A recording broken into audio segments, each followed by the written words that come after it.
FBC Firebreak is Remedy's next bold move. After Control, things got weirder, darker, and more dangerous. But the real question is FBC Firebreak actually worth playing? If you've played Control, you already know how bizarre and unsettling the oldest house can be. Now imagine being thrown back into that world, but instead of Jesse Faden, you're part of a 3-person team called Firebreak. The mission? Head into sealed zones, survive the hiss, and complete objectives under increasingly hostile conditions. Firebreak is a multiplayer co-op shooter designed for up to 3 players. Each mission, or job, sends you into cursed corners of the facility to fight off enemies, collect intel, and make it back alive.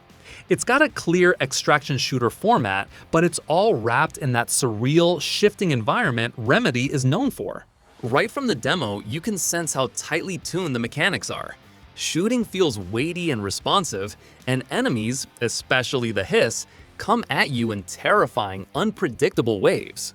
Each job has a simple flow. Drop in, complete your objective, survive, and extract. But don't let the simplicity fool you. Things escalate fast. You can set both the threat level and clearance level before each mission. Threat level cranks up enemy difficulty, while clearance level stretches the length and complexity of the run.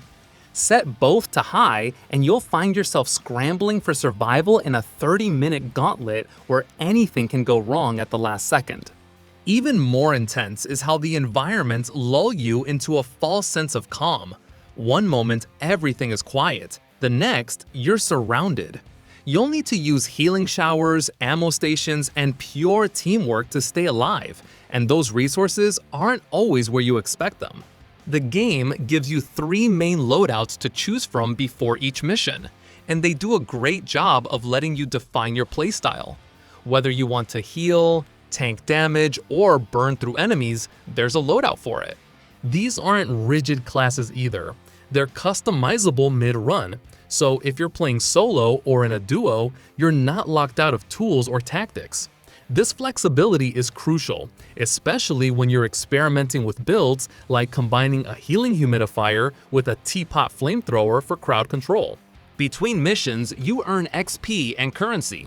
These let you unlock better weapons, perks, and gear, so there's always that feeling of progression, even if you barely survive the mission.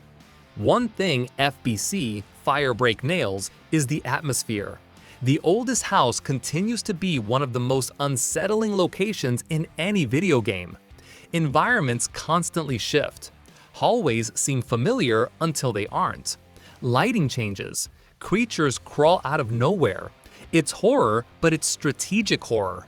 This isn't just another live service, paint-by-numbers extraction shooter. It's designed more like a classic game experience. Eerie, weird, and focused on moment-to-moment survival.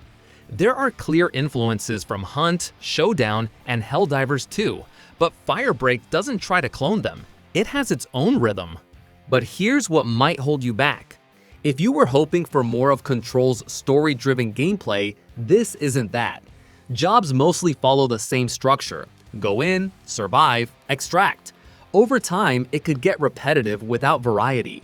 The game is playable solo, but it clearly shines in co-op. Without good teammates, some runs could be brutal. At higher difficulties, healing and ammo stations are extremely limited. It's tense, but can also feel unfair at times. So, is FBC Firebreak worth playing based on the demo? Yes, if you enjoy tight co-op shooters with a dark twist. The gameplay is tense, the build variety is solid, and the world is dripping with atmosphere. It's not for everyone, especially if you're looking for a solo narrative experience like Control. But if you're into strategic, fast-paced, horror-themed extraction shooters, and especially if you have 2 friends ready to dive into the madness, then this one is worth watching closely. Add in the fact that it's coming to Xbox Game Pass, PC Game Pass, and PlayStation Plus Extra and Premium, and there's very little risk in giving it a try.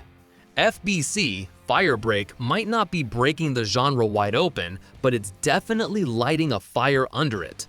If you're into heart-pounding survival, build crafting, and the eerie madness of the oldest house, you're going to want to keep this on your radar. Thanks for watching, and be careful out there. The hiss never sleeps.